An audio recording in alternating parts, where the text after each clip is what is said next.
Hello, pattern lovers. You're welcome and welcome back.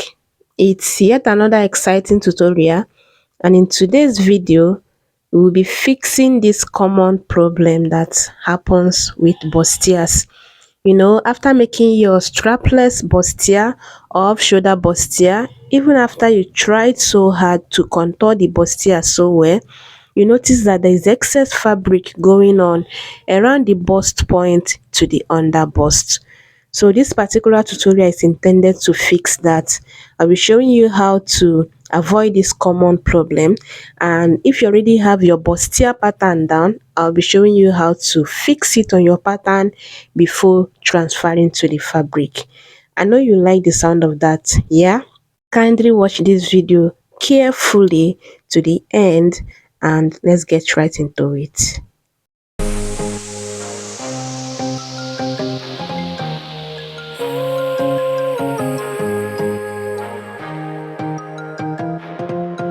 So you're going to get your pattern paper ready. I already have the shoulder line and also the center front line.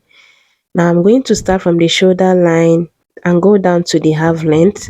I'll come to this other side. I will be marking the half length, the under bust line, the bust point line. Then I'm going to mark each of these points across to have the BP as the bust point, the UB as the under bust, and then the WL as the waistline. So we'll be drafting just a basic bustier pattern, like a strapless bustier. Okay, so on the shoulder line, I'm going to get the shoulder measurement divided by 2. Then I'm going to go down to the chest line. On that point again, I'll be marking the shoulder measurement divided by 2. Yeah, then I'm going to use my ruler to mark a straight ruler this way and then mark this one across like this. Now to slope the shoulder, I'll be marking 3 inches here as the neck width. Then I'll come to this line and go down to 1.5, and that would be the shoulder slope. I'm going to slant it to the neck width this way. Then I'm going to come down here to 3 inches, and that would be the neck depth. Remember I said we are doing a basic bustier, even though we will not be needing all of this, but let's just leave it there as a guide. Okay, now I'm going to divide the bust measurement by 4 and mark it here. Then I'll get the midpoint of this line. I'll mark it. Then on that point, I'll be going in by 1/2 inch. Okay, I like to first slant it to the shoulder tip, just the same way you can see me do it. Then I use this part of the curve to curve the other part of the armhole like this. The next thing now is to get the bust span, and mine is 3.5. Okay, that's the nipple to nipple. I'll mark it on the waist bust point line and also on the waistline. Then I'm going to connect the 2 points in a straight line like this. Now I'll come to the shoulder slope. I'm going to measure it and divide it into 2 equal halves. I like to fold my measuring tape this way just to have the accurate half point of the shoulder slope. Okay, then I'm going to connect it to the bust span just like this. Now I'm going to go up from the bust point line to my over bust, and I usually use 3.5. Okay, I'll mark the 3.5. You can also decide to go up from your chest line 1.5 or 2 inches, and in my case I went up 2 inches, and that is the 3.5 you're seeing here. Okay, now I'm going to mark it across this way, and that's the over bust line. I'll now come to the waistline on both sides of the bust span line. I'll be marking 0.75, and that's 1.5 as the dart intake on the waistline. Then I'll come to the under bust. I'll mark 0.75 here, and then I'll place my 2 inches on that point. So from here to here, I have 0.75.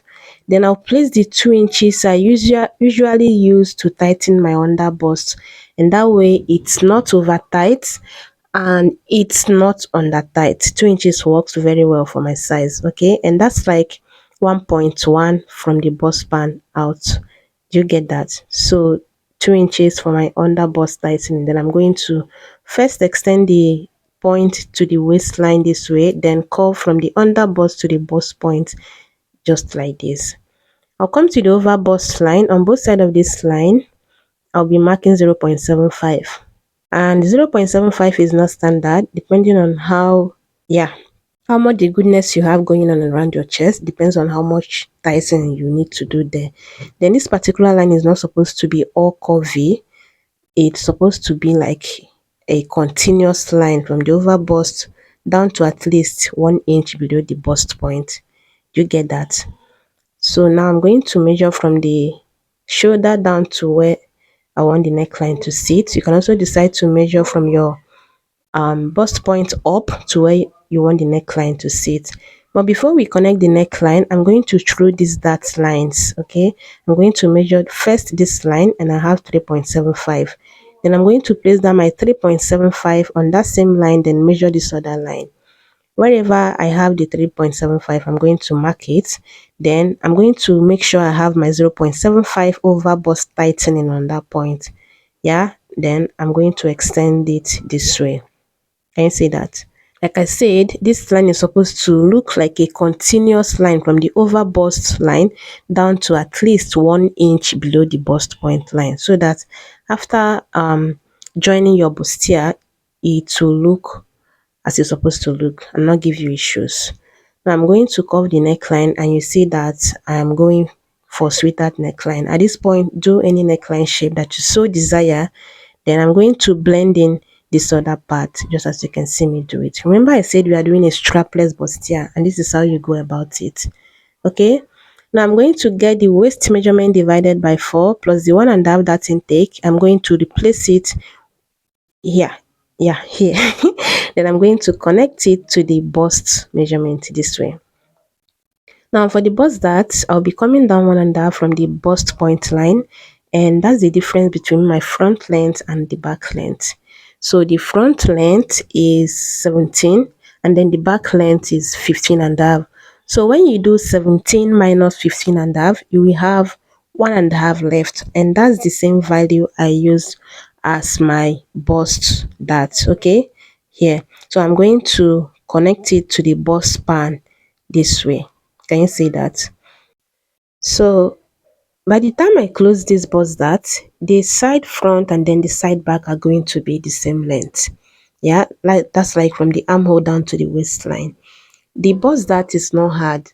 I know it's still hard for some people, but you're going to use the difference between your front length and then the back length. Mine is 1.5, so you're going to measure that from your bust point down. Okay, and this 1.5, like I said, is just for me. I've worked with someone that has this 2.5 difference, so her bust that is 2.5.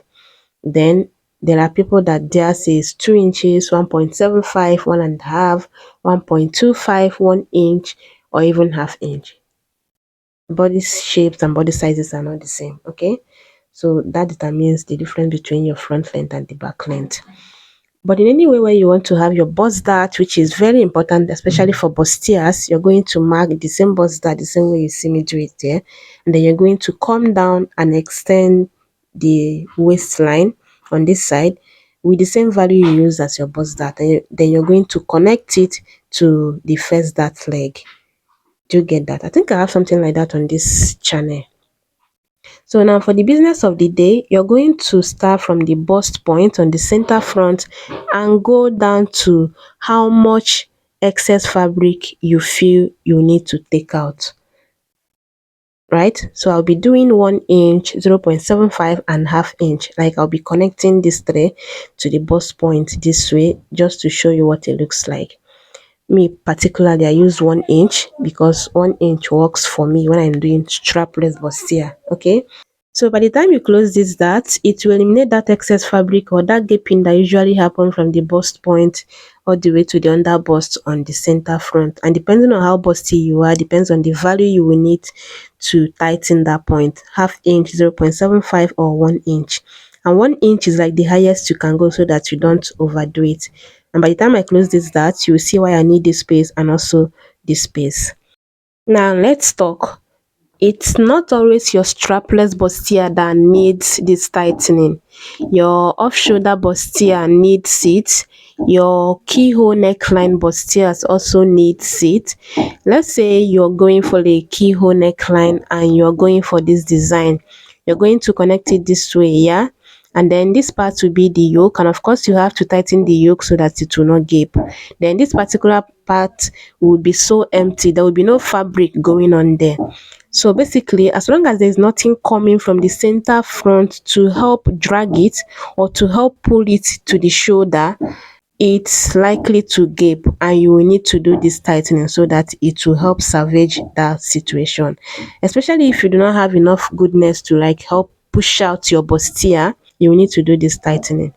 As long as there's nothing coming from here to here, no fabric at all at that point to help pull up or to drag it to the shoulder, this tightening is needed so that it will help like push out the center front, and you won't have that gaping or the excess fabric you usually have around there. So basically your keyhole neckline needs it, your very tiny strap bustier also needs it, you know, the strap that comes here and is small. Your wide neckline bustier also needs this sort of tightening so that it will cup so well. And when you have something coming to the side to like support this side and the center front is left unsupported, you have to do this tightening so that it will do right by the center front. Do you get that? Now we are going to close all the closables. First, I'm going to slash the dart all the way to the bust point, and I'm going to fold the bust dart this way. Can you see? I like to start placing it from the bust span, just this way, from bust band to the side. That's how I like to do it. Then I'm going to tape it down with my masking tape and then blend in this part. I saw this particular comment and I'm like, how did you do it, ma'am? As long as you have your bust span, you're going to close your bust dart to the bust span.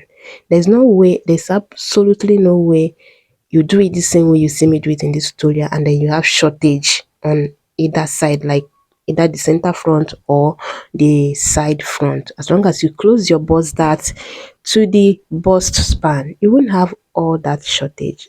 And at this point, I think we should have a bustier class for beginners so that this would sync really well. Now I'm going to slash this dart just the same way you see me do it. Then I'm going to place it on the bust point. First, you see me applying a water glue just so it will help hold it. Now I'm going to place the slashed line on the bust point this way. Can you see that? And now I'm going to blend in the center front. I like to do it from the waistline to the over bust line, from here to here, making sure my ruler is touching that 2 points. You can decide to do this from your neckline depth, but I like to do it this way. Then I will now go ahead and blend in the neckline just as you can see me do it. And that's pretty much about it. Now I'm going to cut out the pattern the same way you can see me do it.